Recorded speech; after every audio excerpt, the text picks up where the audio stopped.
നമസ്കാരം, പ്രവാസി മലയാളിയിലേക്ക് സ്വാഗതം. ഇന്നത്തെ പ്രവാസി ലോകത്തെ വാർത്തകൾ ഒറ്റനോട്ടത്തിൽ. UAE-യിൽ 1774 പേർക്ക് കൂടി കോവിഡ് വൈറസ് ബാധ സ്ഥിരീകരിച്ചതായി ആരോഗ്യ പ്രതിരോധ മന്ത്രാലയം അറിയിച്ചു. ചികിത്സയിലായിരുന്ന 2025 പേർ രോഗമുക്തി നേടിയപ്പോൾ പുതുതായി 5 മരണങ്ങൾ കൂടി രാജ്യത്ത് റിപ്പോർട്ട് ചെയ്യപ്പെട്ടു. കഴിഞ്ഞ 24 മണിക്കൂറിനിടെ നടത്തിയ 1,67,309 കോവിഡ് പരിശോധനകളിൽ നിന്നാണ് പുതിയ കോവിഡ് രോഗികളെ കണ്ടെത്തിയത്. ഇന്നുവരെയുള്ള കണക്കുകൾ പ്രകാരം രാജ്യത്ത് 4,57,071 പേർക്ക് കോവിഡ് വൈറസ് ബാധ സ്ഥിരീകരിച്ചിട്ടുണ്ട്. ഇവരിൽ 4,40,731 പേരാണ് ഇതിനോടകം രോഗമുക്തരായത്. 1,486 പേർ മരണപ്പെടുകയും ചെയ്തു.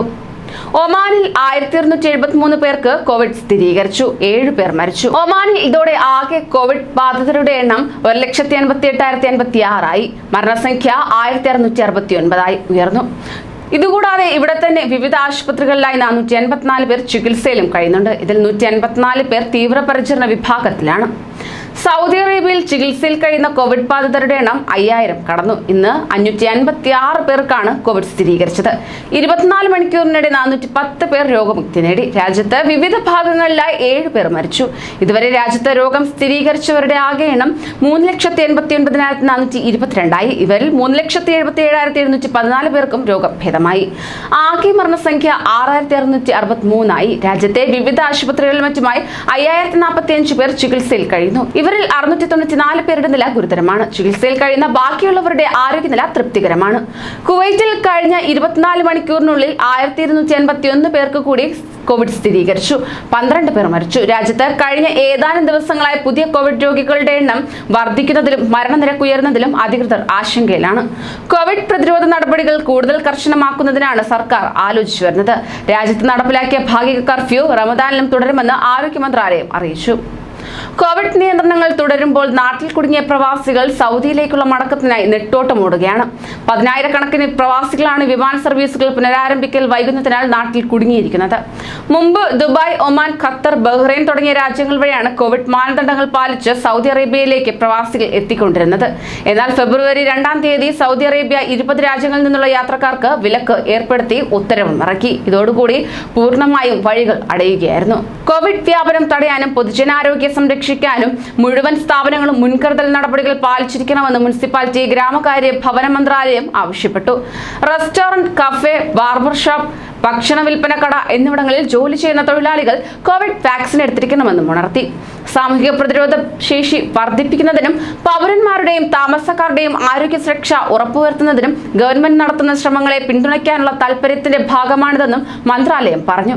കച്ചവട കേന്ദ്രങ്ങളിലും ഭക്ഷ്യവിൽപ്പന സ്ഥാപനങ്ങളിലും ആരോഗ്യ പ്രതിരോധ മുൻകരുതൽ നടപടികൾ പാലിച്ചിട്ടുണ്ടോ എന്ന് അതത് മുനിസിപ്പാലിറ്റി ബലദിയ ഓഫീസുകൾക്ക് കീഴിൽ പരിശോധിക്കും. വ്യക്തമായ താമസരേഖകളില്ലാതെ രാജ്യത്ത് താമസിക്കുന്നവർക്ക് രാജ്യം വിടാൻ ഒമാൻ സർക്കാർ പൊതുമാപ്പ് നൽകിയിരുന്നു. ഇത് ഉപയോഗപ്പെടുത്തി 46,355 പേർ രാജ്യം വിട്ടു പോയെന്ന് മന്ത്രാലയം അറിയിച്ചു. മാർച്ച് 31 വരെയാണ് രാജ്യം വിടാൻ രജിസ്റ്റർ ചെയ്യാൻ അനുവദിച്ചിരുന്ന സമയം. 67,173 വിദേശികളാണ് ഇതുവരെ രജിസ്റ്റർ ചെയ്തത്. ഇന്നാണ് രജിസ്റ്റർ ചെയ്യാനുള്ള അവസാന തീയതി. ഇന്ന് രജിസ്റ്റർ ചെയ്യുന്നവർക്ക് ജൂൺ 30 വരെ സമയം ലഭിക്കും. അതിനുള്ളിൽ രാജ്യത്ത് നിന്നും പോയാൽ മതിയാകും. ഖത്തറിൽ കോവിഡ് വ്യാപനം ശക്തമായി തുടരുന്ന സാഹചര്യത്തിൽ സമ്പൂർണ്ണ അടച്ചുപൂട്ടലിന് സാധ്യതയുള്ളതായി റിപ്പോർട്ട്. നിലവിലെ കോവിഡ് വ്യാപനം തടയണമെങ്കിൽ സമ്പൂർണ്ണ ലോക്ക്ഡൌൺ അല്ലാതെ മറ്റു വഴികളില്ലെന്ന് ആരോഗ്യ വകുപ്പിലെ മുതിർന്ന ഉദ്യോഗസ്ഥൻ വ്യക്തമാക്കി.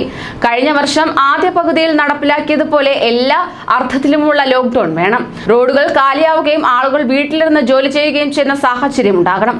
അതാണ് വൈറസ് വ്യാപനം തടയാനുള്ള ഏറ്റവും നല്ല വഴി എന്നും ഹമദ് മെഡിക്കൽ കോർപ്പറേഷനിലെ ഇന്റൻസീവ് കെയർ യൂണിറ്റ് വിഭാഗം മേധാവി അഹമ്മദ് അൽ മുഹമ്മദ് പറഞ്ഞു.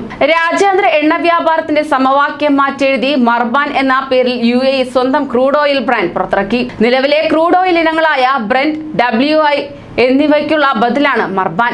ഇതിലൂടെ ആഗോള എണ്ണ വിതരണ കേന്ദ്രമാകുകയാണ് അബുദാബിയുടെ ലക്ഷ്യം. ഏഷ്യൻ മാർക്കറ്റിനെയാണ് UAE ലക്ഷ്യമിടുന്നത്. ഇത് അവധി വ്യാപാരത്തിൽ മത്സരം മുറുകുകയും ഇന്ത്യ അടക്കമുള്ള എണ്ണ ഇറക്കുമതി രാജ്യങ്ങൾക്ക് ഗുണകരമാകുകയും ചെയ്യും.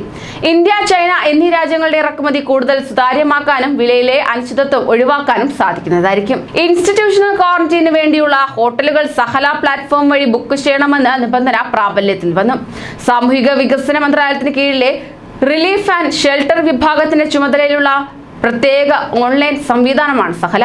ഹോട്ടൽ താമസത്തിനെത്തുന്ന ബുക്കിംഗുകൾ മാർച്ച് 29 ഉച്ചയ്ക്ക് 2 മുതൽ പുതിയ സംവിധാനം വഴി വേണമെന്ന നിർദ്ദേശം നേരത്തെ നൽകിയിരുന്നു. ഒമാനിലേക്ക് വരുന്ന യാത്രക്കാരുടെ വിവരങ്ങൾ രജിസ്റ്റർ ചെയ്യുന്നതിനായുള്ള www.psi.covid19.www.covid19 വെബ്സൈറ്റിന്റെ ഭാഗമായിട്ടാണ് സഹല പ്ലാറ്റ്ഫോമും സംവിധാനം ചെയ്തിട്ടുള്ളത്. ഈ മുഷ്രിഫ് വെബ്സൈറ്റിൽ യാത്രക്കാരുടെ വിവരങ്ങൾ രജിസ്റ്റർ ചെയ്തതിനു ശേഷമാണ് ഹോട്ടൽ ബുക്കിംഗിനുള്ള ഓപ്ഷൻ ലഭിക്കുക. കൂടുതൽ പ്രവാസി വാർത്തകൾക്കായി ഈ ചാനൽ സബ്സ്ക്രൈബ് ചെയ്യൂ.